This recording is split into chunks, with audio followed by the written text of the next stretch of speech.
This is the Talkative Mom Show, where I interact with hardworking women who are making an impact in society. I'm Eno Quagraine, your plug for everything motherhood, especially in today's generation of millennial moms.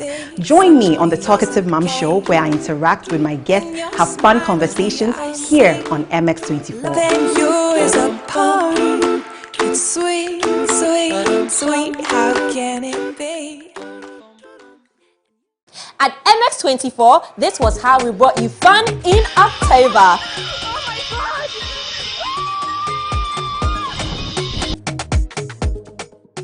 Kwame Nugent, you are officially a member of the AM Club. Oh, thank you. Tune in for daily dose of exciting content.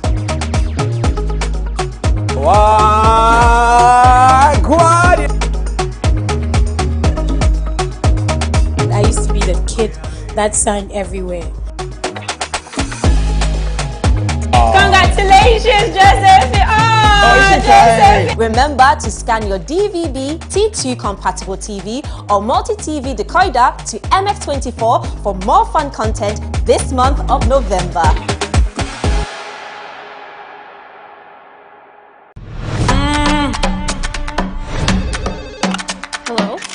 It's been a great first year, from the engaging shows that are now part of your daily routine. This homecoming era has never been this fascinating. Now it's time we took things up a notch.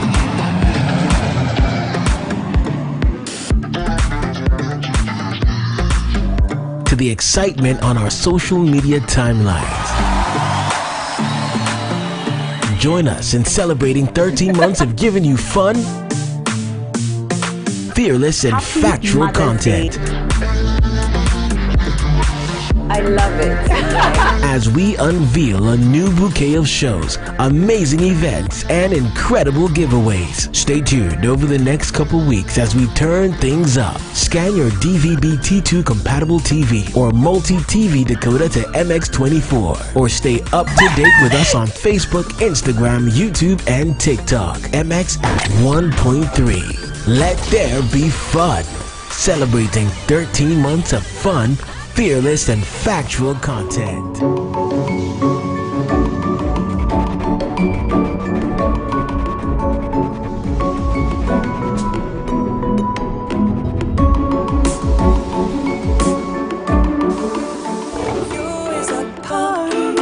It's sweet, sweet, sweet, how can it be?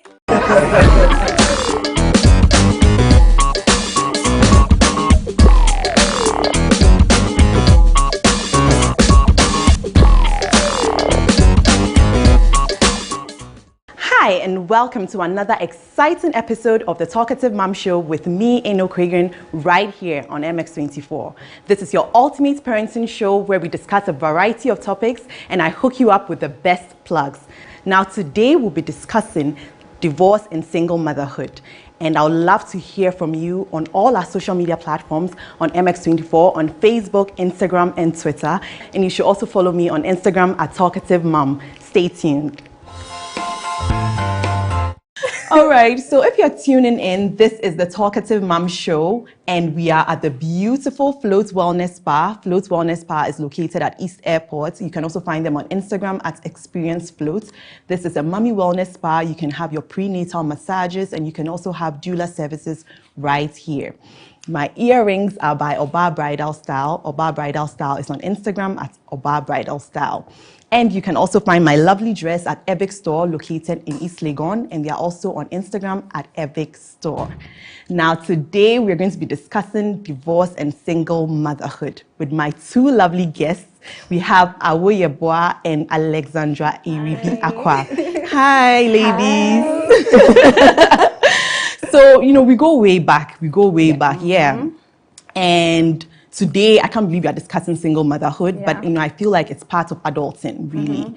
And these are topics that we don't necessarily discuss in Ghana because, culturally, it's like frowned upon. And growing up, it was like we saw single motherhood as like this tragic thing where no one wanted to be that. True. And right now, I want to know from you guys, what does it mean to be a single mom? What has your experience been like? Let's start with you. I feel like it's basically a household where one parent does most of the caregiving and takes care of the needs of the child or children, and then usually co-parents with the other parent who does not live in the household. Yeah, I think that's basically. Yeah. But you have a daughter. You have one child, and she lives primarily with you. Yes. Okay. Now, Alex, I want to also hear from you. What has what does it mean to you, and how has it been like for you? Well, so my experience was I started as a single mother. I didn't have the benefit of marriage to now adjust into what this role is. Okay. And so for me, when I became a single mother, I was fortunate enough to have my family fully on board. Okay. So it made the adjusting period, I mean, I don't know what other people's experiences have been, but it's somewhat easier because the responsibility of raising the child is kind of shared. Okay. But then you do feel the stigma sometimes. You go into family gatherings and you're with your child and people automatically are looking at your finger to see where the ring is at. And if you're not lucky, they'll even ask you in public, and then you can't help but to feel a certain kind of inadequacy because it's just you. So far for me, I think because I started off like that, every day I psych myself to really be very, excited about this journey that I am on, because it's another form of parenting, and it's an exciting form of parenting because you really get to bring up your child in the best way you feel without having to necessarily go through the conflict of marrying both people into how you bring up your child. So I try to look at it from that angle. Yeah. So you were saying that there's a shared responsibility. Are you referring to you and then your partner? Like the dad of your son. You have one son. Yes. So like I said, I started as a single mother. So there was never ever that opportunity to co-parent. The way that I was hoping to. Even in fact, right now, it's still a work in progress. Okay. So I am the primary caregiver of my son, and then he picks and chooses how he wants to chip in. That's the dad. That's the dad, yeah. Okay, wow. And we'll come to that. So with how's you were married? Yeah. Okay, so you walk us through that. So you were married. We got married. Had a baby. I feel like things were not working out. We were arguing a lot. Right. We were not too happy living together. Yeah. So I kind of had to accept the situation. I feel like it's dangerous to pretend, everything is going good and I'm married, blah, blah, blah. But I had to accept that, okay, I'm not happy. So what can I do about it? So we had a conversation about it, and then we decided, okay, it's not working out, so let's just split up and then take it from there. So now we're more respectful of each other. We're friends. Okay. We talk. So we're in touch with each other about the well-being of our daughter and things like that. So, yeah. Okay. But then, so for you, I know, like you're saying you're married. So your daughter, she knew what it was like to have like both parents. When we broke up, she was a baby. Okay. She was about 2 months. Oh, okay. Old. So it's like she has no idea what it even feels like. Yeah. But then she still gets to see her dad.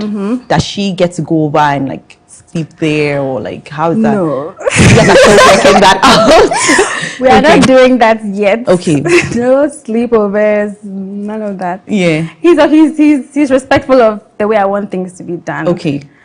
So far, I'm not too comfortable with that yet. Okay. Because she's still very little. But he does come and see her as and when. Okay. Yeah. So I want you to just walk us through the divorce process, okay? Because I mean, it's in Ghana, it's still kind of new, because in Ghana, divorce is like a no-no. It's like you don't go and return the schnapps. You don't the parents won't even like accept it. Yeah. So it's like they'll do whatever it is to make sure like you go through counseling and like whatnot to prevent divorce. So how easy or how difficult was it for you divorcing? I wouldn't say it was easy, but it wasn't as hard as I thought it would be. Okay. So at first I was embarrassed, like, to tell my family, especially my mom and dad, that I don't want to do this with this person anymore. Like I was worried. Yeah. But my parents are so accepting, so loving, and it's like if you're not happy, that's the most important thing. Let's do what makes you happy. So, so my dad took charge of the whole thing. Okay. Basically, we never did the ordinance. Oh. We never signed. Oh, we wanted to do it at the baby's christening. Okay. So we just did the traditional marriage and whatever, had it blessed, and then we didn't sign. So when we had to split up, it became a family thing. Okay. Yeah. So my dad kind of took charge of the whole thing and just arranged for it to be done, returned the drinks and all that.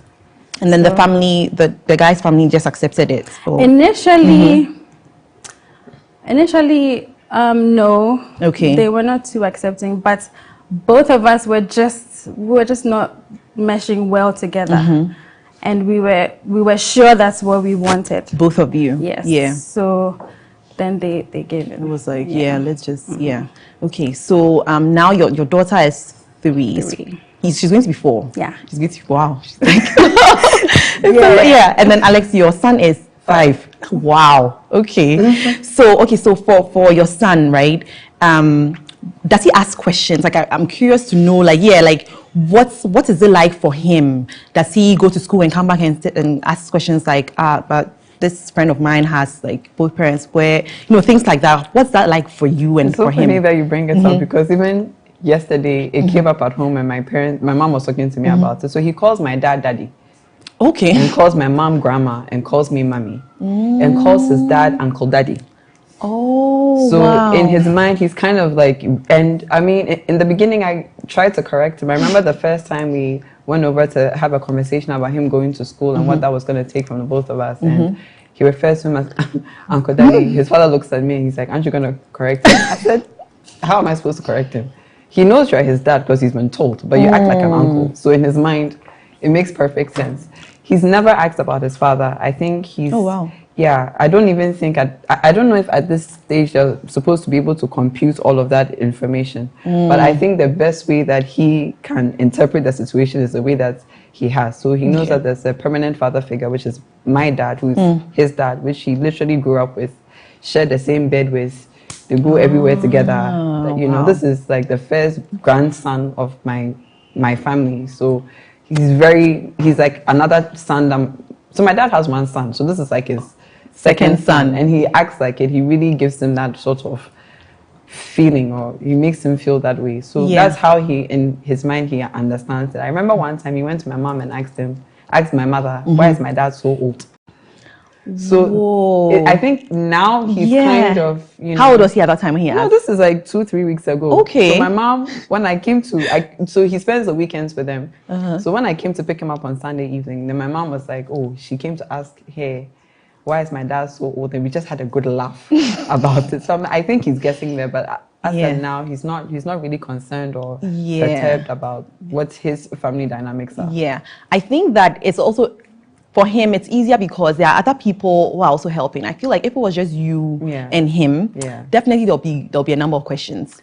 Well, I mean, he's growing up, but I feel like he's one of those kids that's very self-sufficient, to be honest, because we live on our own. But before we lived on our own, we were living with our parents. And I think he's had a feel of what living with mommy is like and what living with grandma is like. Because even now, he lives with me during the week and then he goes to his grandparents on weekends. Okay. So I just feel like he's one of those children that would just not care.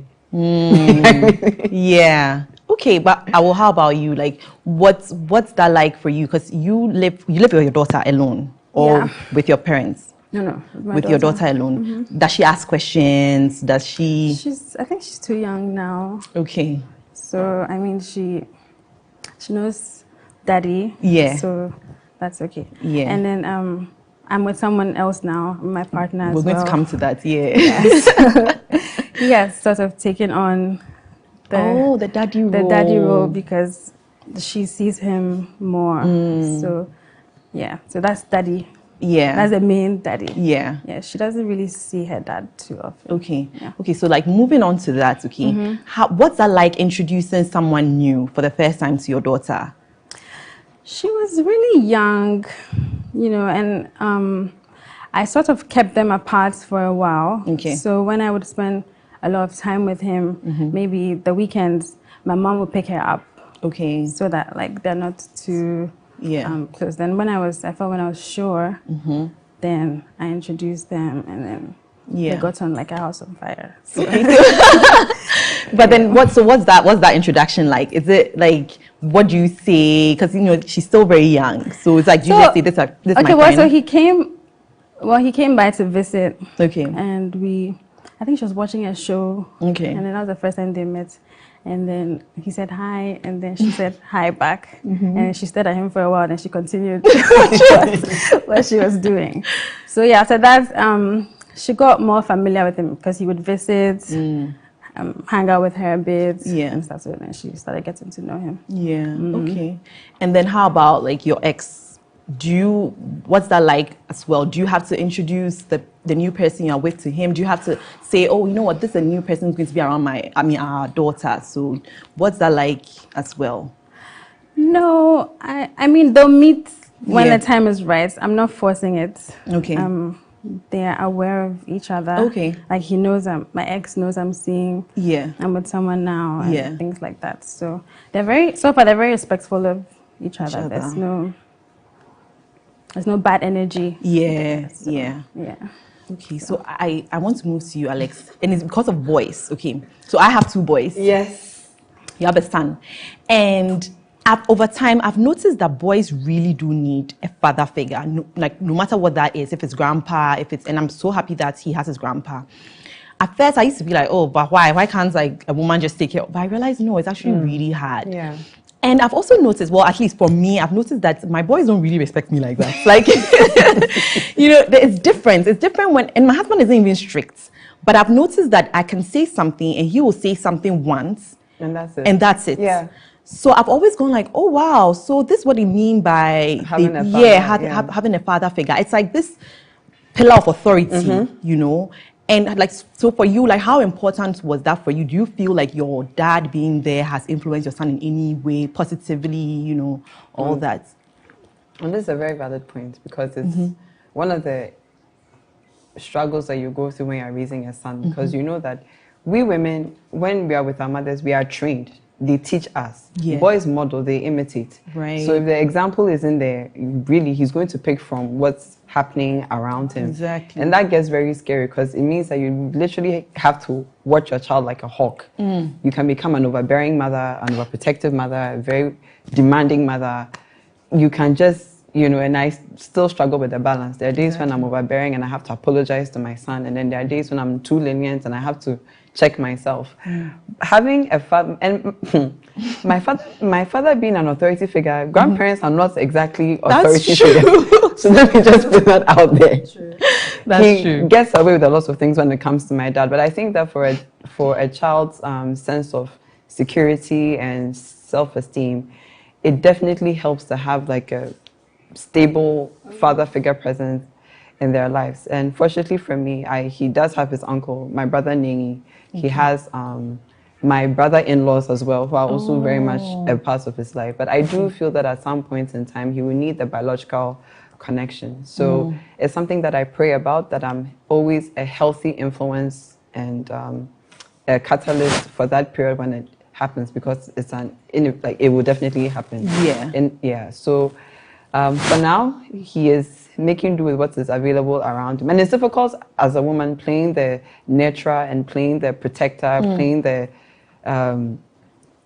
nurturer, playing the provider, playing the nurturer and being the authority figure, because sometimes they get confused. Yeah. So when I have to impose, it's usually very dramatic and you don't want to.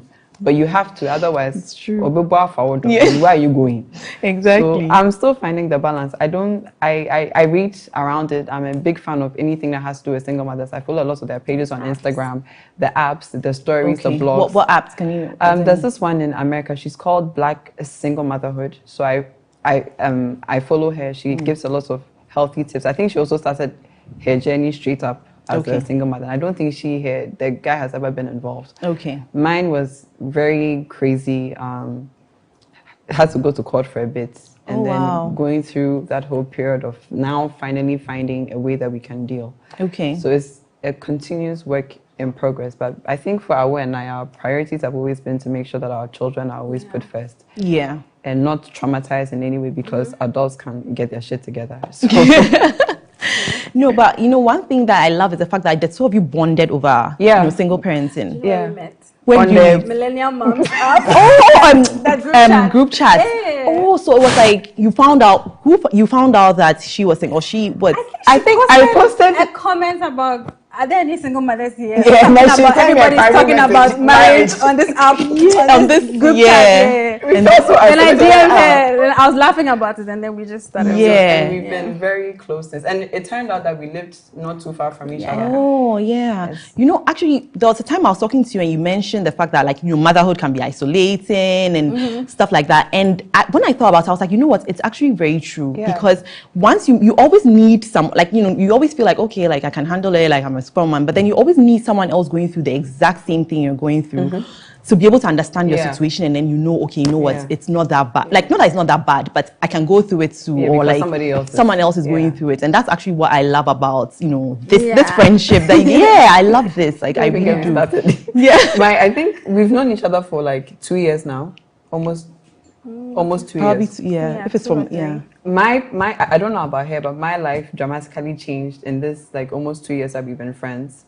Wow. I moved out of home because I'm like, you know, my friend is doing it. She's a single mom. She's living on her own, and she's able to, you know, maintain her household. I have another one. Her name is Nicolette. She's also doing the same with 2 kids. Wow. You know, so when you have these kinds of influences on you, it kind of also streamlines and gives you other different possibilities that you never even thought was available to you. For me, I was going to live in my parents' house until and then, you know, you meet your friend and you're like, okay, maybe, you know, this option is also available and it's not such a bad thing. And I'm so glad I made the decision to move and live on my own, and it's because of our own. Oh, that's so great. I love that. Anyway, all right, so we'll go for a quick commercial break. We'll be right back.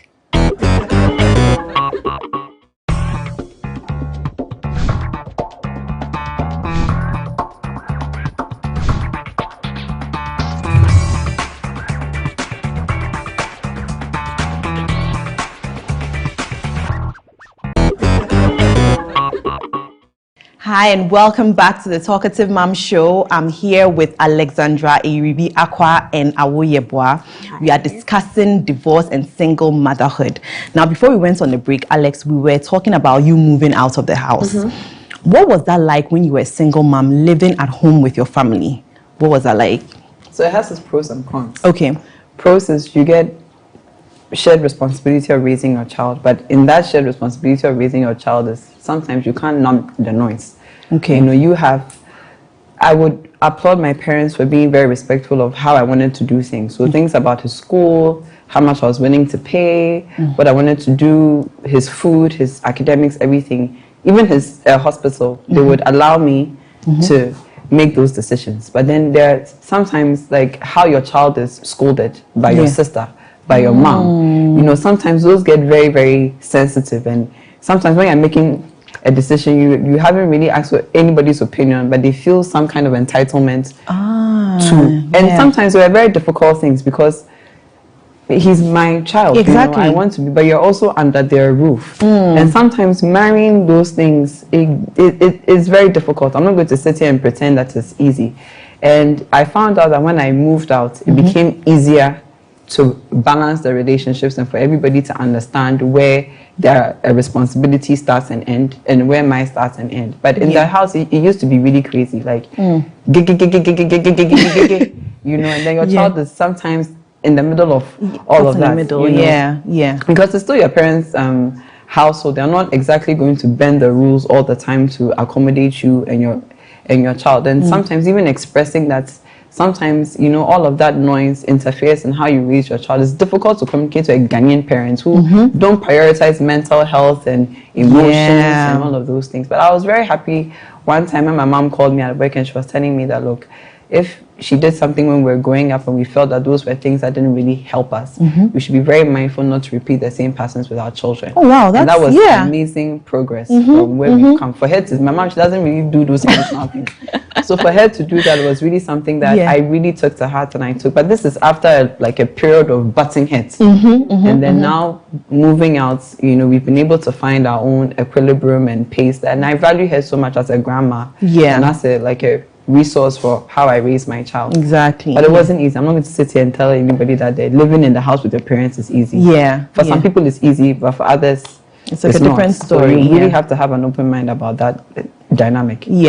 Okay, so Awo, for you, how was that like moving out of the house? Were you always independent? What has that been like for you? Okay, I've always lived on my own since I graduated from uni. Okay.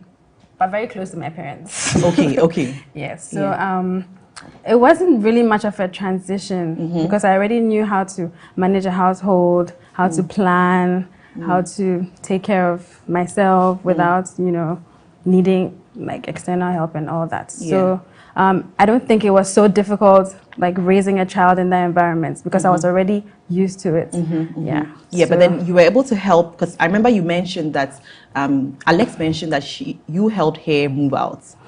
So when we met on the group chat, we shout out to we bonded, and then we lived close to each other, so we started hanging out. And then, you know, when friends are together, she started sharing intimate things about what she was going through at home and her desire to move out, but she didn't know how to go about it. And then I kind of told her, you can do it. And if you do it, it actually improves your relationship with your family because you are not in each other's faces all the time. So then we talked about... Why are you being modest about it? It was a big deal. She literally held my hand through the process. And I can't overemphasize, like, people will hear you, they think, oh, this girl is confident and she's got it all together. I didn't have that part of my life together at all. I didn't even know what to do. So when I started forming the idea, it took a year before I finally gathered the courage to move. I mean, I think I tried 2 attempts that my mom talked me out of.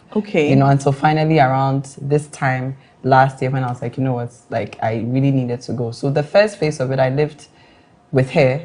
And when you say with her, with my son, just very briefly. She would come over on weekends and stuff like that. So I kind of had like a first feel of what that process was going to be like. And when you look at her, she's so gorgeous. Everything. You just don't think that there's that much intention behind how she organizes her life. And that was very refreshing to find out from her. And I thought, look, this is something that I want to do for myself and I want to be. And I was honest about it. I told her I can't do this.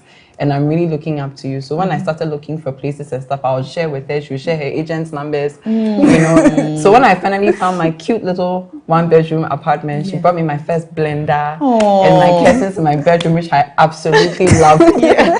And I think one of the biggest pieces of advice that she gave me that has stayed with me is that, like, you are starting, you know, so really it's all about you and what your resources can accommodate. Don't look at anybody and start from scratch. Everybody that has moved out starts from somewhere. And I think that advice was really helpful to keep me very appreciative of where I've come or how far I've come. And I think I really couldn't have done it without her. You know, like in Ghana, there's this thing where it's like you only move out when you're married. And so how, like for you, how were you able to move out right after school? Because I mean, last time we're still quite young, like in the Ghana. Out there, it's like, 18, you're an adult. But in Ghana, it's like you can be 30 and you're still not an adult to your parents. It's true. And they want you to only marry before you move out. My parents are not like that. So I didn't have those issues. They like to talk. They're talkers. So if you want something, my mom should be telling you on the side, but at the end of the day, she'll come and sit down and say, okay, let's talk about it. Like basically, give me your point of view. Let me give you my point of view. So then we spoke about it. And she helped me find my first apartment. It was close enough to her, like maybe 5 minutes away. Such, or 10 minutes, such that if I ever needed her, she was right around the corner and stuff like that. So it was a process. But at that time, like, what was your reason? Like, did you not feel comfortable living at home with your parents? Like, what reasons could you have given them? No. Well, so Well, my sister, we were always together, and she's a doctor, so she was not at home all the time. And my mom is not married to my dad. She's in her own matrimonial home. So I felt she needed to. I felt she needed to enjoy that. Do you get it? And all that. So I also craved the independence I had when I was in uni. We went to school in France. We were on our own. So when I came back, I was still struggling. No, still in that mindset. Of being on my own. So thankfully, they understood where I was coming from, and so it wasn't so hard. But how was I had to legit block my mom for almost a year. I blocked everybody because I didn't want anybody to change my mind. That's how resolved I was. Yeah, because you said she tried to change your mind twice. Yeah, she did, and I think at the time she didn't appreciate how much this phase meant to me. Because our mothers always thinking about money. Money is a deciding factor for everything. Why are you going to spend so much money and rent when you don't have to spend this money? You're living here. Food is catered for in share bills and you can save your money, buy yourself a nice car. And they were very sound reasons, but I just felt I wasn't happy. At that point, I wasn't happy. My twin sister had just gotten married, so it was just me, my parents, and I think then the whole reality of you're the only one stuck at home really started to dawn on me, and I rejected it because I didn't want anybody to feel sorry for you. So at that point in time I was like, and the only person I was waiting for to finally move out was my twin sister, because every time I had tried, she would block it. I remember your twin sister would block it. I remember one time my mom and I got into our usual issues, and I was like, okay, fine, I'm leaving. I took my things, they took my child to my father's room and locked the door. It was very dramatic. Dramatic. So, I mean, after 2 of those failed attempts, I knew that, look, my twin sister was going to be a stumbling block. She needed to go before I could go. And so, I think the same month, for the following month, when she married and left, was when I also moved out, because she's also devoted so much time to my son. And I didn't think it would be fair to just up and leave. And those are some of the things that you need to consider when you're living in your family house. Everybody matters because they all contribute to the well-being of your child. And I needed to, at a point in time, reel myself in to appreciate the fact that everybody has a stake in this child's life. So it's not your decision to make. But when I moved out, it was my decision to make. And then eventually, my parents kind of processed this with me. Even till today, my dad is still trying to get me to come back. Yeah. And it's been a year. It's been a year, and I'm enjoying it. So I'm enjoying it. In Ghana, do you think there's still a stigma? Or do you think there's still a stigma when you think about, oh, this person's a single mom? Is there still a stigma? Okay, well, when I was separating from my ex, I was fearful of that. Okay. I was worried that, hey, people are going to talk about me. Yeah. Should I just stay even though I'm miserable? Yeah. Should I just pretend okay, I'm married?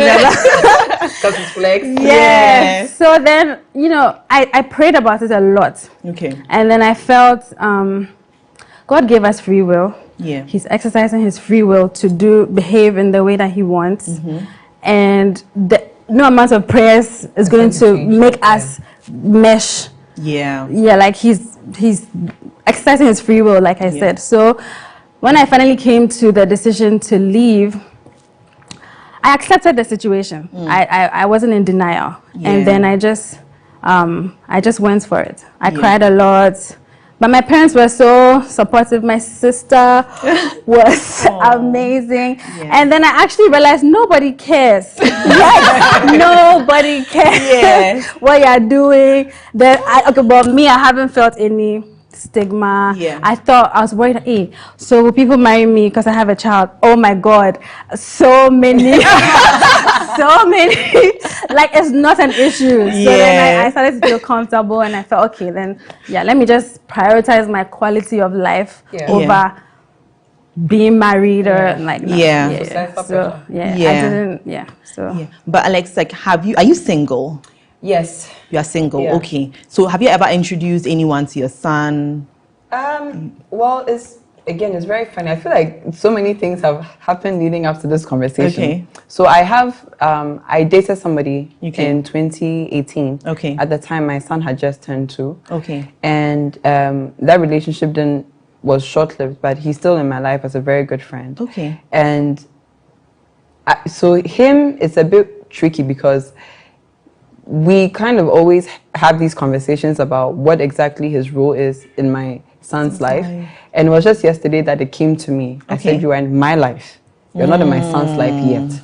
Whatever it is that you're doing for him, you're doing because of me. True. So you're not there yet. And so for me, it was always important for everybody who's around him to understand the role and the place in a relation to my son. So what I haven't done is to introduce anybody to him as this is somebody that mommy cares about. There's always uncle, because uncle can be anybody. Yes. You know, so that's true. Anybody that has come into my life, you know, I haven't exactly introduced to him yet. But there are times when he's like, Mommy, you love Uncle this, and Uncle this loves you, so what are you doing? And I'm like, hey.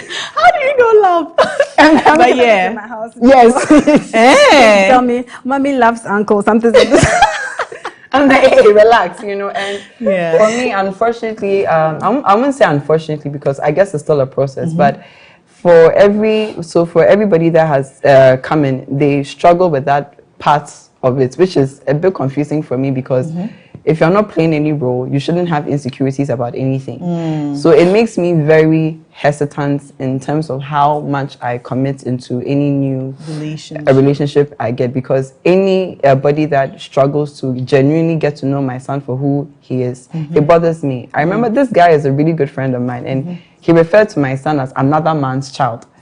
And that hurt me. I was like, you know him because of me. Exactly. So it should be Alexandra's son, not another man's son. And when he said that, it just really made me want to pull the brakes and really assess what body language or what energy I'm giving off in terms of the role you play in my son's life. And I would say this, you know, as a single mom, I think it's very, very, very important to be independent, financially, emotionally, personally, professionally, in yourself, because people really can prey on these little areas you may consider as vulnerable parts of you. So if a guy is coming, when you came, my child is already in a good school. He's already enjoying a certain standard of life. So when you come in, you understand that with or without you, he's still going to have those things available. So you come in as yourself and you assess what you're willing to contribute to the situation, but you're not coming to take away anything from this child. So if you're a single mom and you're not at that point in time in your life yet, I'll encourage you to really do. Even if you are married in your new relationship, it's a goal that I think that you need to keep on going for. Otherwise, you would not have the hold of the situation that you need to make the most out of it. So that's where I am right now. I'm not dating. But like, for you, choosing the right partner, like, were you looking at like certain qualities, like, okay, you know what? Because for you, you've been married, so I'm sure you know exactly what you don't want. And also, the person is going to come and then be like a father figure or a father to your daughter. So were there like certain things that you were looking out for, or was this like, I don't know if I should call it a recruitment process or whatever. No. Was it different from, because, you know, before you've dated? Was this different? How different was this for you? I didn't put too much pressure on myself. So, and like I said earlier, I didn't introduce them like right off the bat. I just allowed a bit of time. I spent more time with him to make sure that, okay, this is my person, before I thought of bringing my child into it. So there was not really any recruitment process. I just relaxed and then just went for it. How did you know, okay, you know what, this is the one person that I would definitely introduce to my daughter? Like, how did you know? The way he relates with her, like he loves her and it has nothing to do with me. So when I saw how much in love, like he loves her so much, then I felt, okay, I want to give this a chance. So yeah, that's the way he behaves with her. That's what. Okay. So no. There's one thing I envy about Awu, because you know, she's very independent. She's probably more independent than I am. But she's also very feminine, which is something I struggle with, because you know, like the way she's just soft spoken. I cannot do that. You know. People come and then, like, I mean, I've been investigating it. So it's like, you know, I come in with a lot of like maybe masculine energy. And then I think that sometimes that, you know, repels guys because she's all of that, but it's not on her. On her, unless you get to know her. I probably have 30% of what Awo has, but it projects a lot. And I feel like sometimes that also, if a guy isn't above that to be able to see through some of these things and be able to meet you at the point of your whatever, is some way. And I think that has been like a main barrier in my relationship because I kind of hit you with it, you know, don't come and mess this thing up. Like it's going smoothly. If you don't have anything to contribute, do go. So I haven't in my relationships given too much of an opportunity to see how they evolve. But it's also because I'm very protective of my son. Exactly. I don't want him to get his heart broken with all these expectations. I can manage my own broken heart, but like a 5-year-old going through it again, I don't think it's fair. So yeah. Really but do you think when it comes to single parenting, do you think the gender matters when it comes to the child? You know, in terms of the boy, because I was talking about how I really believe that boys need that pillar of authority, and they also say girls are daddy's girls and things like that. Do you feel that you know there's a difference? Like how you're going to raise your child, you know, is completely different from like. Do you feel that they need like a dad, like a son will need a dad more, or the daughter needs the dad more, that sort of thing? Do you think? Yeah. I feel like kids, if I agree to that, it means like then you need to, as a single parent, you need to rush to put your child in a household. Okay. I don't necessarily agree. Okay. It's beneficial if you find the right partner and you people raise the child in a 2-parent household. However, there are also kids who grew up with single moms who are fine. Yeah. My daughter, she's happy. She's okay.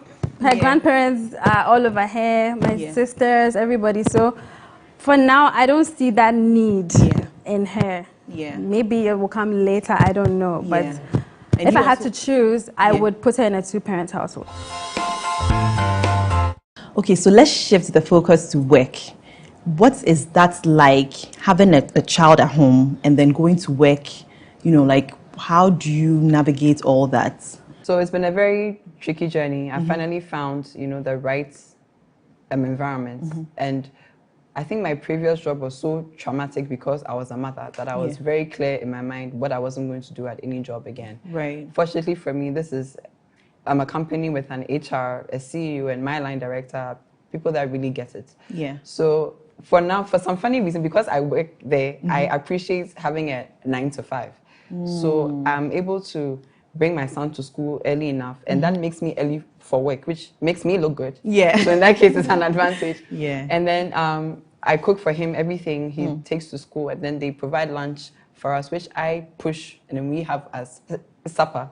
Okay. So my office and his school is just a walking distance. So at 4 o'clock, you know, I tell my boss sometimes, even if I'm late, she'll say, hey, Alex, aren't you going to pick up Papa? Yeah. Before and shout out, you're so amazing. I know her. She is. Yeah, she is. And she'll say, Alex, aren't you going to pick up Papa? Or sometimes my colleagues randomly will look at the time, hey, Alex, it's 4:50, aren't you going to pick up Papa? When I come, they understand, you know, if I have to wrap up anything, I'll do it quickly. Then we go and sit in some room somewhere. We do all the homework, we revise everything he studied. Around 6:37, then we go and eat the lunch I pushed to dinner. So I don't even have to go home and think about it. And then on our journey home, he sleeps in the car. When I get home, I quickly bath him, put him to sleep, and it's very seamless. So I really now appreciate the schedule, the organizing that comes with it, enough to see how it makes me even more efficient at work. So I mean, now I think I finally found the place where I settle and I know what to look for in a future job opportunity. Yeah, I'm really grateful for that. It wasn't always like that. No. Yeah. Don't let me recount the past one. But how has it been like for you? I feel like mine is the opposite. Okay. Because, well, my daughter, she has certain food issues that, like, it takes her a while to eat. Her body doesn't really digest certain things. So breakfast, getting her to eat in the morning, it's a long process. You have to take your time with her. So I can't take her to school as early as Alex is able to. So we see to that, then I drop her at school and then I make my way to work, which ends up being maybe 9. And my bosses, my supervisor, obviously they understand, but I can't keep doing that. And so my mom steps in. So I have my daughter on some days, and then my mom takes her to school on other days. Okay. But it's kind of hard because pediatrician appointments, I have to leave the office and go. And sometimes my supervisor, it's tough for her too, because she's also a mom. So I don't know what kind of system she has, but it's hard because like I always have to go take her to the hospital. Maybe she has fallen down at school. I have to go and things like that. Infection. Yes. So it's just me, basically. So if I'm lucky, my sister is available, then she takes over. If my mom is available, she takes over. But usually it's hard to balance it, like working and then being there for her all the time. Because a lot of the time I have to leave the office and go and make sure she's okay and go back. Sometimes I can't go back depending on what's going on and things like that. So it's been tough, but well, I try to balance it with my family. They help out when they can. But do you think, you know, in our society, there's some setbacks when it comes to single moms and like finding jobs, enrolling your kids in schools and all that? Like, have you faced any? Alex, you can share yours. I'll start with the school. So when it was time for my son Papa to go to school, I had some options in mind, and I called up a guy to accompany me just for company. But he dressed for the parts. Little did we know what we would face. So we went to a few schools, and there's one particular school that's more or less like a mission school. And when we got there, they had told us that the time for inquiries and whatnot was over. So they were like, okay, we just got up and we left. So I don't know what information the reception gave to the headmistress, but I think when she found out that we were a young couple, you know, I think she wanted to engage us. So they called us and we went back. So we entered and she explained the process. Because of COVID, the academic calendar has shifted from January, blah, blah, blah, blah, blah. And so I can't bring my child that year. I would have to bring him the following year. And I was a bit worried about him starting school late, which I don't think anybody should worry about because of COVID. So when we got there and she explained the process, she proceeded to like advise us. And then this guy is my friend, he's not my husband, but the way the conversation was going, he felt compelled to say he was my husband. He was working in Takoradi, and so he really needed to make sure that the school was good for me and good for our son. So, and the woman's face just lit up, just hearing that we were a young couple trying to. So when we sat in the car and we're going, this friend of mine was so excited about the social experiment. He was like, hey, and I was like, you know what? You saying where you work just confirmed to the woman that we can pay fees and pay fees on time. So wherever the bills are going to come from, because we're united front and we're both earning, to them, these people are people that can pay fees. And I think oftentimes the stigma with being a single parent is that you are struggling. You can't pick your, you can't pay your bills. And that was honestly my takeout from that experience. So you didn't enroll your child there? No, I didn't. I moved him to a school where I went to. They're comfortable with me. All my siblings went there, so they know the family. So they know, of course, that we can afford to bring the child in. Ultimately, it was the best decision I made because it's a stone throw from my office. But just going through that process, I really felt the little negative nuances that come with being a single parent and being a mother, single parent. But, you know, before we wrap up, I just want to hear your last words. Would you have anything to tell anyone out there about single parenting, motherhood, whatever it is, divorce?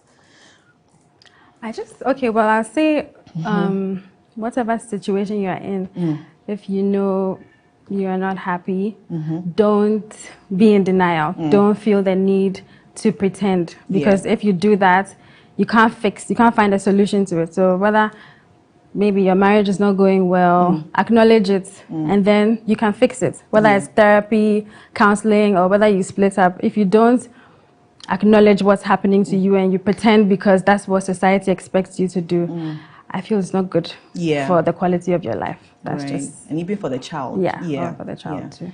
And Alex, any last words? Like I said earlier, for me, if you're a single mom, you shouldn't feel your child's quality of life depends on your ability to provide. And if you're lucky enough to have a co-parent that's all on board. I also know some single dads and their story is also just as tragic or sometimes even scarier. But I'll encourage you to be as financially independent as possible. Work towards that. so that you're able to be in control of the aspects that may seem out of control for you. Because if your father's the one that's going to pay your child's school fees, and you can't choose the school that you want your child to go to, and those things are very, very important. You know, let your children feel your input at every stage in your life. And so I think it's very important to be financially independent, emotionally, mentally. Make sure you've got yourself together and reach out for support. Don't be afraid to rely on people you trust as well. It really comes in handy. Okay, great. I love this conversation. Thank you, ladies, for coming. Thank you so much. So if you're a single parent out there, make sure you are self-reliant. Make sure that you've gotten it all together. But even if you don't have it all together, you can rely on other single moms, single parents out there for help, and they would guide you so that who comes into your life, the person doesn't come in to come and change the quality of your life and your child. All right, so we'll go for a quick commercial break. When we get back, we have Work It.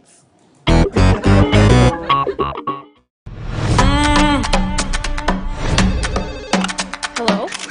It's been a great first year, from the engaging shows that are now part of your daily routine. This homecoming era has never been this fascinating. Now it's time we took things up a notch.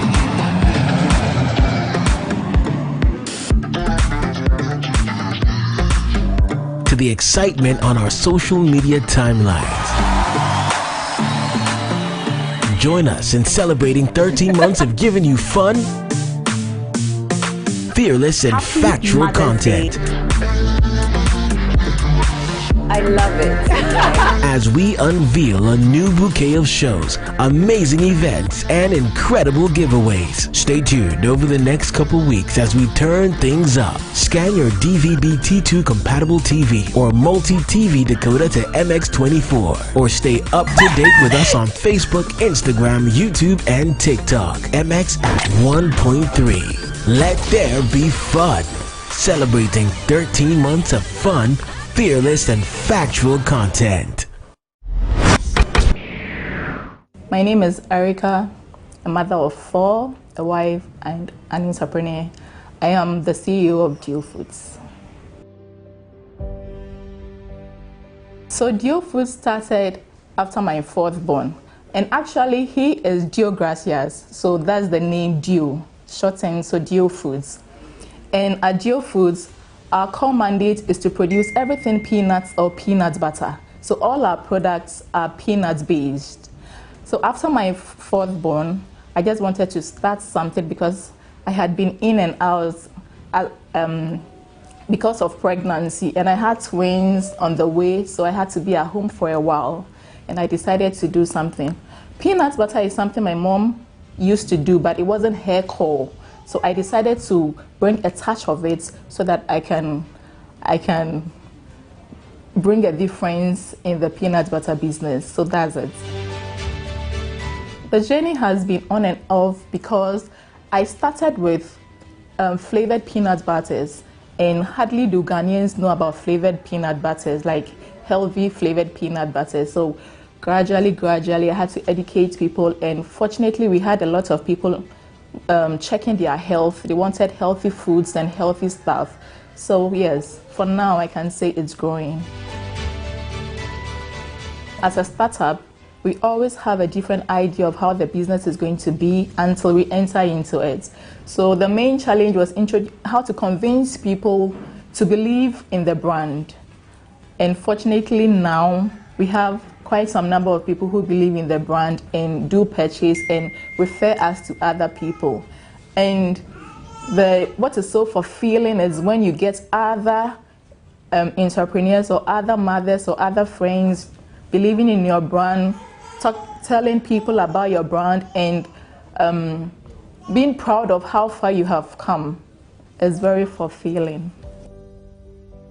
Being an entrepreneur, a mom, a wife, and actually a mom of 4 is very, it's difficult, but you have no choice. This is what you have decided to do. So as much as possible, you want all at the same time, so you have to have time.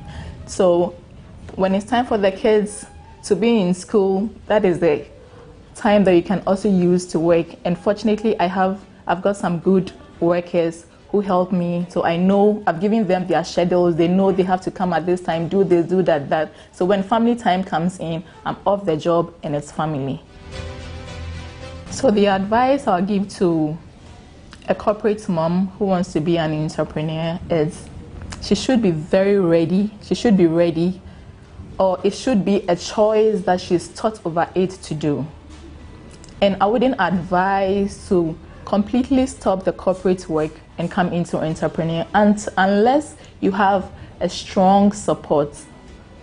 If not, I would advise you do it halfway, and if it succeeds or it grows, then you can stop the corporate and come, because seriously speaking, it's not what we see out there. A lot of things online are just for shows. You might be deceived by something and you come home and you regret, and going back to the job will not be possible. So you should be very, very ready, and you should have the support and structures in place. So at Dio Foods, our main product is roasted nuts. So from the roasted nuts, that's when we get the peanut butter. So from the peanut butter, then we flavor them. So we have here our chocolate flavor, our honey, and this is the natural. And we also get peanut snacks, that's Nkati cake or peanut brittles, and Zoe, that is spicy. It is the natural paste with some spices. So today we're going to do Zoe.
At MX24, this was how we brought you fun in October.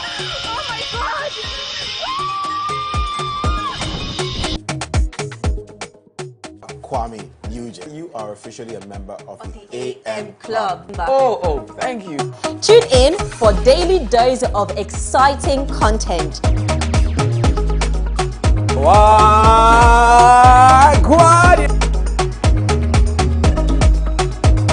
I used to be the kid that sang everywhere. Congratulations, Josephine! Josephine! Remember to scan your DVB T2 compatible TV or multi-TV decoder to MX24 for more fun content this month of November.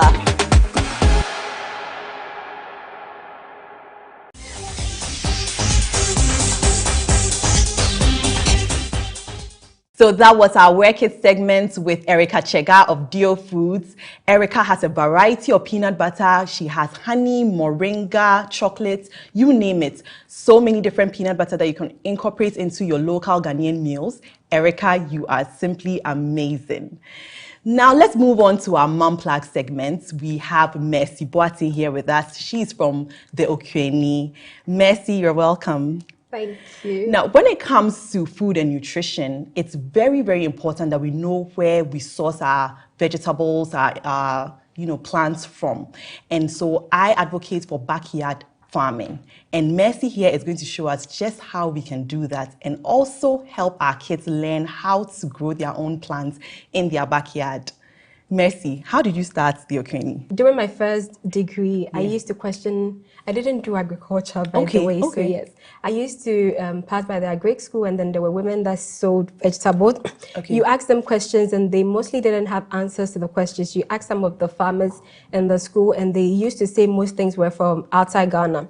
And then it got me questioning why that was so. You ask them how do plants come by, and they mentioned that, oh, they're from seeds. Yeah. But then I realized that there were plants that I didn't see the seeds. So I know for tomatoes, I would see the seeds. For the peppers, I'll see the seeds. So I kept wondering, so for something like beetroot, for onions, for mint, for parsley, where are the seeds? And they didn't have answers to it. Okay. I did some research on it, and I realized that there were actually seeds for them. So I decided to start doing a lot of research, so I'll be able to plant and then be able to also show people that yes, most plants do have seeds. Okay. So that's what started it for me. So you're able to grow anything, any plant at all in your backyard? You're able to grow most things, especially the things that are mostly misconstrued to be said that you can't do them in Ghana. Like what kind So of? for instance, I've grown strawberries, I've grown grapes, we do passion fruit, we do most of the tropicals, like so rosemary, parsley, cilantro, basil, different varieties. I'm able to grow all of them. Yes. Okay. So what plants do we have? Because I can see rosemary right there. Yes. So this is rosemary. Okay. This is parsley. This is mint. Okay. And this is not even in your backyard. This is just in a little container. Yeah. And it's still doing very well. Yeah. Yes. So what exactly are we going to be doing today? So today, and also because of the kids, I brought some gardening kits here, so we'll be able to demonstrate how to be able to go about it. Okay. Okay. So we have a little pot here, and then because of time, I made the holes at the bottom. If the kids were here, would have done the whole process together. So what's the importance of this, perforating that? Yes. So ideally for pots, you are supposed to get pots that have holes at the bottom because you would water. And you need the plants to aerate very well, and then it allows the plant to be able to grow. So for instance, if it's closed and then you water it too much, they'll clog, and then the plants won't be able to breathe. So what we mostly tell kids is that plants are like human beings. So when you drink too much water, you pee. Else it's going to choke you. Do you get what I mean? So so it helps. So you need to always have pots with holes at the bottom. Okay. So we have actually we mostly have charcoal in our gardening kits because for instance, if you're growing say mint or lettuce or parsley, depending on the pot, you might not need so much soil. Okay. Do you get what I mean? Because unlike the deep-rooted plants where they need a lot of space to grow, for the plants that come out, like lettuce and the rest, the roots are very small. So for instance, this container, ideally, even if it was half of it, you can still grow mint in it and it will grow. Okay. So just so... Let me see how perforated this is. So you just make so that the water can come out. Right. So because of that, sometimes we put this charcoal in the back for the kids or for even adults. Okay. And then you put it just so you don't waste so much soil. Okay. So for today, we might even get away with it. And then we have our organic soil. It has compost. It has all the nutrients you need. And then we do strictly organic farming. Considering the fact that I don't have any agricultural background, I don't even know how to use fertilizers and things because that would be a whole education for me. That's impressive that you've still been able to do this. Yes. Wow. Okay. So I'll show you how. So let me just wear the apron. So this is actually... for kids, like that's how come we have all these little. Yes. So you get a box if you order from. Yes. You get a box. You get a box, and then it includes the perforated. You get the gardening tools. You get the seedlings. You get the apron. Okay. So I would wear this, and then we can take it from there. Okay. Oops.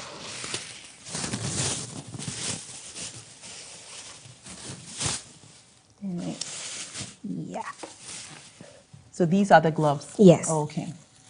That's nice. Let me help you with them.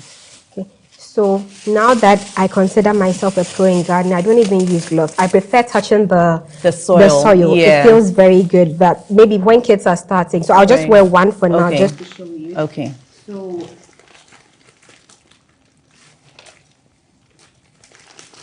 you need help opening that? Okay.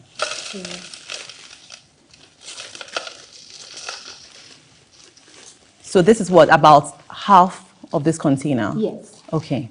No, I think it's a little more than half. Yeah, actually. a little more than that. So about 3/4. In the gardening kits, we always add 2 containers.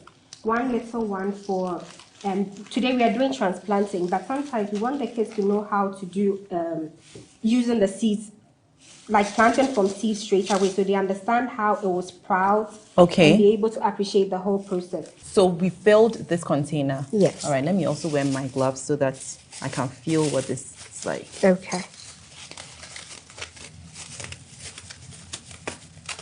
Tricky. Okay. Oh, okay. Quite rough. Yes. Okay. So you're supposed to break the hard part on it so everything becomes smooth. Okay. And then you just make sure it's filled to the brim side. Okay. Then we would water it so it gets a bit damp. Okay. So does the box also come with a spray bottle? Yes. Oh, okay. Okay, good. Except that after the kids will just want to be messing everywhere. Yeah, that's the thing. Yes. That's the hide it. Okay. So this is it, and then we use the gardening tools. The gardening tool. Oh, these are very, very, very cute. Thank you. So do you make these yourself right here in Ghana? So the gardening tools, not yet, but hopefully, I believe everything can be made in Ghana. So yeah. I'm looking forward to getting people who should be able to do this for us. So you make sure the water has gone in very well. So now you can tell that there's a dry area. Yes. Okay.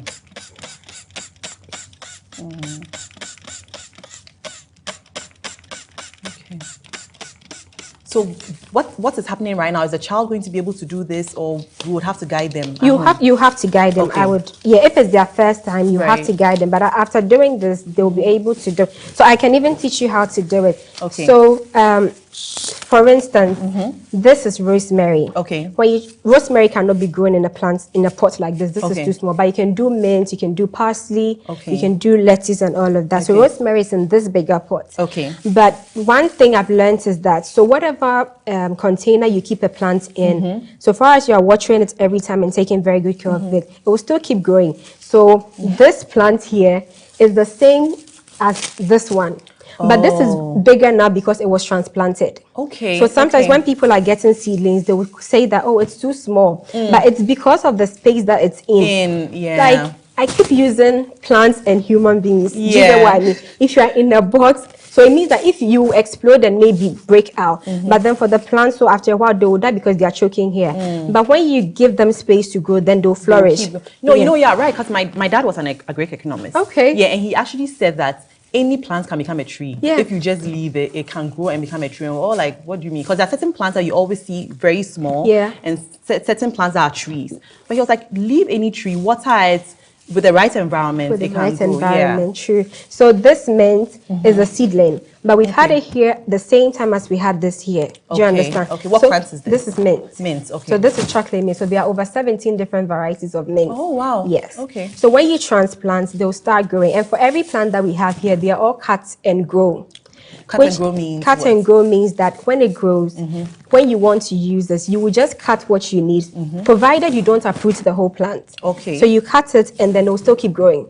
So for the mint, this, when you want to use it, we use our hands, or you can just use a cutter, cut it and use. So like this parsley, we've used it over and over. So you can see here, it was cut, it was cut, it was cut. Okay. As you are cutting, it will keep growing. Okay. So you see there's new shoots coming Right, here. So far as you're taking very good care of it, you can have it forever and ever. Rosemary, you cut, use, it will still keep growing. Okay, okay. Yes. Okay, so I'll teach you how to transplant. Which plant would you want to? We can transplant this. What are we? This Rosemary. is the rosemary. Yeah, Okay. this is the rosemary. Sure. So with this, you mostly have to make a hole in it. But because this is hard, because this pot is very big, the container is big. Yeah. And then you need. Have you done transplanting before? No, I have not. Please teach me from scratch. Okay. So you have to push everything out. Okay. And then you see the roots. You see the roots in there. And then you drop it into the space. Okay. And then you push and then when you are transplanting. So you're not taking everything out of here? It's just no, just where the roots gets to. So for instance, I'll use this to show you. So this is parsley. If we were transplanting, we'll bring everything out. Because you don't want any of the roots. So you see, all these are the roots. When you are transplanting and you don't bring everything out, so some people just pull the plant. That way, if some of the roots are in the soil, that means you've broken them off the mother plant, and that will, you can transplant, the plants will still die. So you need to bring the whole thing and put it in a space, and then you need to drop it in a space because again, for us, plants are like human beings. Okay. If you pick it out like that and you introduce it into the soil, it's like introducing it to a new environment. They will mostly die before they get back again because they're in a new space. Right. But if you bring everything out and put it in, they will get used to a little bit of their usual space in there, and then you leave it. So when it gets to, you just make sure everything is just firm and nice, and then you water it again. Okay. Oh, this is fun. Yeah, very. Yeah, this is really interesting. I feel like it's so easy. Very easy. Every child can do this, even adults. Even adults. Yeah. And kids love to do this. So the whole idea of them seeing it, because after a while they'll see this and they'll keep wondering, like, what happened? How is it going? And then we've had so many like parents say that when kids start doing this gardening thing, it takes them away from maybe like their TV, their tablets, and all of that. Because you tell them watering is like morning, evening, and they want to do it because they become a part of it. And I think it makes them even more responsible. Very. It's like, there's something you're taking care of. Yes. And you're seeing it grow. So what we do for the kids is, so the plants, we mostly don't name it. We allow you to name the plant how you want. So that every morning, if you have a name for the plant, you'll be able to. So there were 2 families that we told them, you have to pray for the plants every time. So they were doing like a competition. Okay. And then once one wasn't going very, and the mother called that the child said that he wasn't praying enough. And that the prayer, maybe God wasn't listening. His brother was like, yes, I have been praying. Even when we are sleeping, I still pray. So it works. So it might not be the like getting the food to eat, but it's about the whole experience and what the kid learns from it, which is good. And most kids don't know about plants and nature. Maybe when I was growing up, I didn't grow any plants. So most things I do now, it's new. Yeah. But then I was thinking that if I was doing this all my life, it's actually a lifestyle for me now. So I don't see how I should go to the market and buy certain things, especially the herbs and all. Because you can grow them yourself. You can grow them and you can harvest and then it'll keep growing. Do you understand? True. So it's such a good thing. And you can also sell them. Yes, you can. So it can also be a business. It's a business, like a very, very good business that you don't have to put in so much effort, except that you need to be nice to the plant. You need to, okay, I keep saying that, everybody finds it so funny. You need to speak to the plant. Really? Yes. How? Like, so, for instance, when I travel, before, my plants will not do well because my mom will not be interested. Okay. And she'll call and say they're dying. I keep telling her, like, be nice to the plants, speak to them, tell them that I'll be back soon. And she started doing it, and it was when she's like, oh, and nobody really? It's always like that. Sometimes you do the plants and you realize that, oh, they're dying. You tell them that don't disgrace me. And they actually live. Yes. Interesting. Okay. It works. So how come this pot is dry? What are we going to do here? Yes, so I wanted to show you how. Do you remember what mulching is?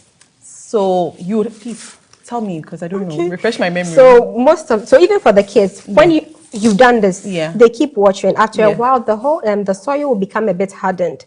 Okay. Yes, and again, we like human beings, you want the plants to be able to like feel free and then safe in the space they are in. Okay. So with this, because it's new, when you water, it will be able to take in a lot of water because the soil is soft and fresh. Okay. But after a while, they'll become hard. Do you get it? So that's why we encourage mulching. Okay. And the mulching allows the plants to aerate.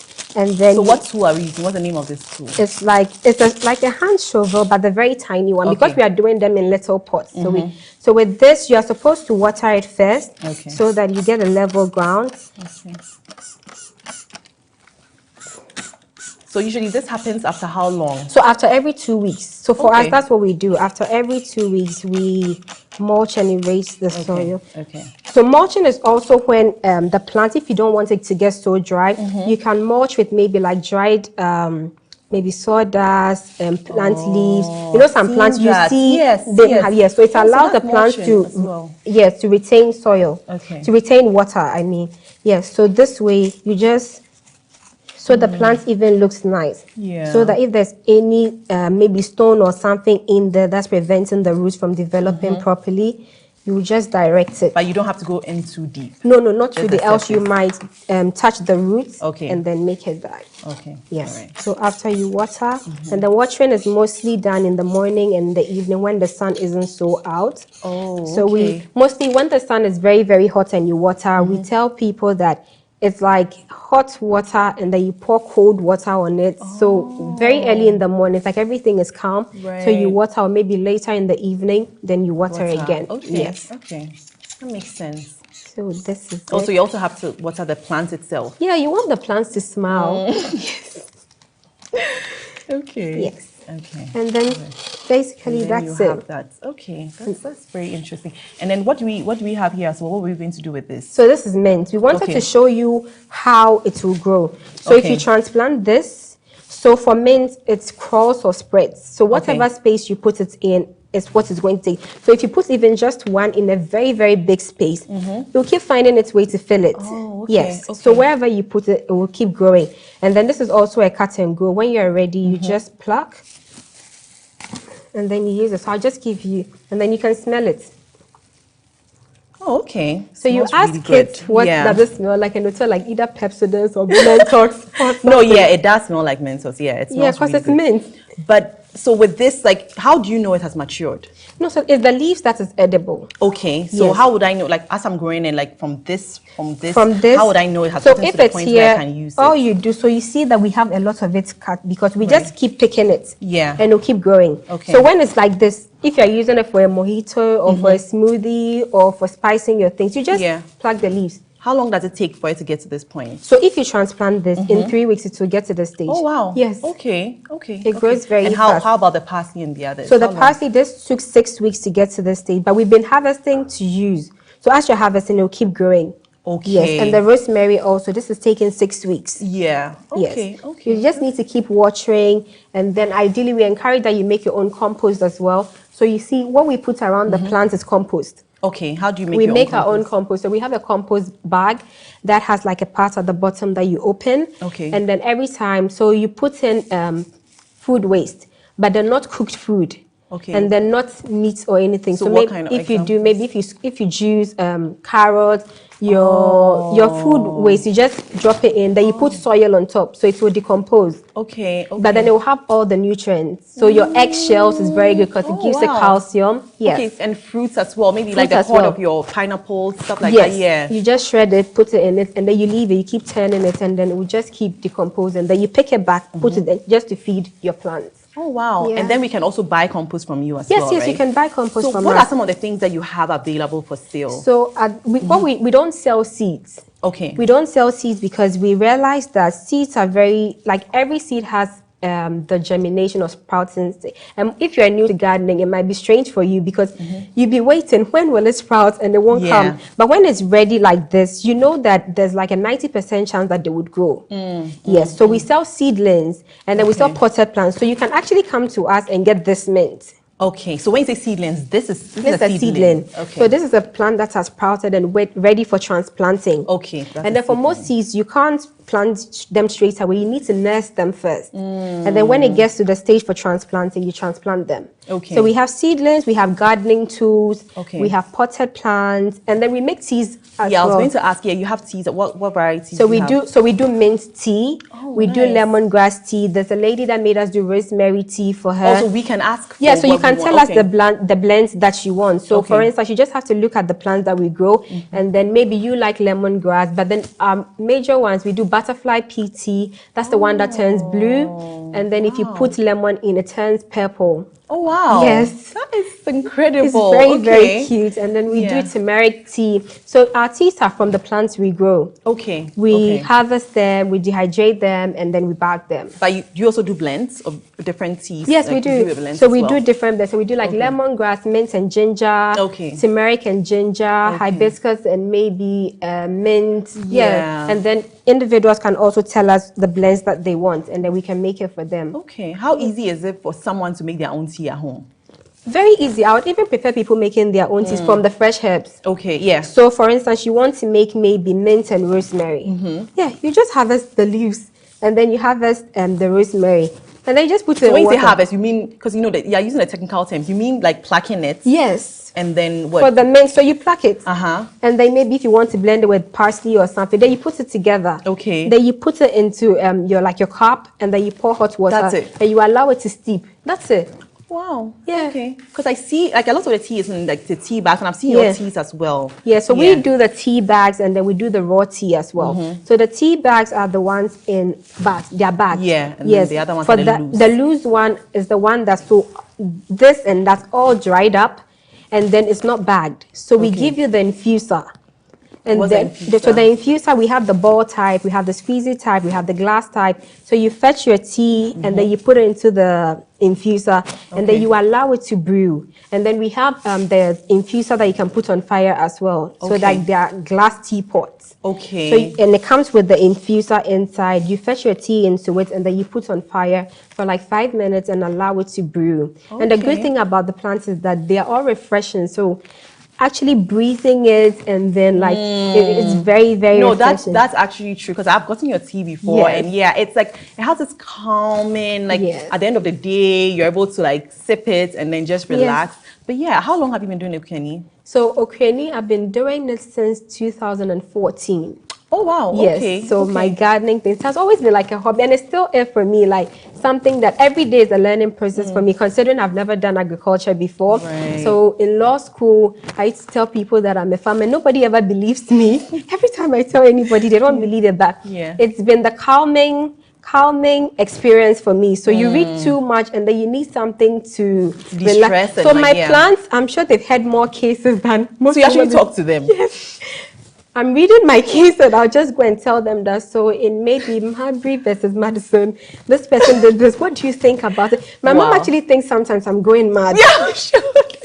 In an African household, that would be like crazy to them, like what? Yeah, but that's very interesting. The fact that the plants actually respond, they do, to the stuff that you say. Yes, they do. So you have the actual farm. Is it a backyard farm? So I have like a backyard that I used to do my experiments, and then I have the major farms in Sawam where we do different things. Over there, I'm not doing much of the herbs, because herbs, you need to tend to it every single day. You need to see it. But so I'm doing like coconut, mangoes, I'm doing plantains. So the plantains, we started harvesting a lot. The coconut has been 3 years now. Oh, wow. So I'm told hopefully by next year I should start harvesting. Wow. And then the mangoes also have started fruiting, and we're looking to do other things as well. So when you say we, you have a full team? Yeah, so I have people that do most of the work on the major farm, but then in my backyard, most of the things I do it myself. And now my parents love it as well, so they also just wake up, and we eat almost everything from the farm. Oh, wow. So there's a day I could actually cook, and then the only thing I'm getting from outside is like salt. Wow. Because yes, if I want to eat like ampesi or salad or something, I'll just harvest everything. Even the plantain, sometimes we don't even cut the whole bunch. If I want to eat like 3, I'll just go and pluck 3. Then I'll just cut contomere. I'll just take pepper. I'll just take everything, and that's it. Yeah, that's how it should be. And we believe that should be it for everybody. It's true, because a lot of times we have no idea where the sources of our ingredients are from. Right. You know, most of the time you think you're eating healthy, and then you find out that maybe gutter water or something like that was used to wash it. True. You know, things like that. So because people are doing things to the plants that we don't know. So if you can't grow everything, obviously, but the little ones that you use, and we've just shown that you don't even need space for it. Right. You just need a little container, and most of the plants will do very well. I know you also do events as well. Yes, so we do, it's mostly geared towards kids. So we call it, and we do it for adults as well, we call it giggling and gardening. That was it. So as the kids are giggling, they're gardening as well. So we do that, and then we have companies, we have schools call us to come and teach the kids how to grow. And then we've had the Ghana Gardening Fair, Gardening and Flowers Show. So the Stratcom event. So for the past 3 years, we've been helping them. So we do the kids workshop. So all the parents bring in their kids, they grow the plants, they take it home, and it's been very, very fulfilling, and most people have really appreciated it. So this happens annually? Yeah, so the gardening show happens annually, and then we've had other people also call us in to come and teach them how to do this. Oh, okay. So what are your last words for anyone out there who wants to start their own backyard gardening? Just start. Yeah. Just start. The truth of the matter is, for me, I still don't even have any agricultural background. You learn from it. It's a lifestyle. Just like you eat every day. Just assume, because you plant, some will fail. Definitely. Not everything is going to survive. But then you will learn something, and it's very, very fulfilling and refreshing. Imagine you do this, and it grows, and it grows like this. And every day you are harvesting and plucking, and it's still growing. Like it brings you closer to the universe in a very, very awkward way. So this has been such an insightful session. Thank you so much for coming. And thank you for tuning in and watching the show. This has been the Talkative Mom Show. We've had several guests here come and educate us, and we have loved it. We'd love to hear from you with your comments, questions, contributions on all our social media platforms at MX24GH on Instagram, Facebook, and Twitter. Don't forget to follow me on Instagram at Talkative Mom. I can't wait to see you next week. Bye.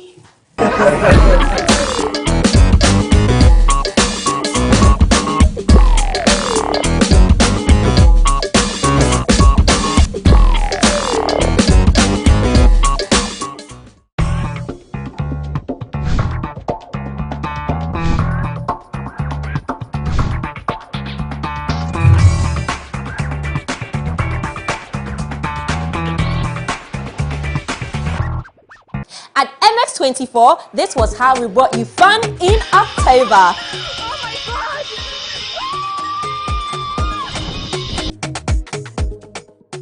Kwame, you are officially a member of the AM Club. Oh, thank you. Tune in for daily dose of exciting content. Why,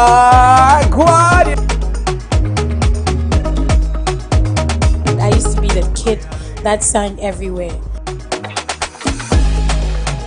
Congratulations, Joseph!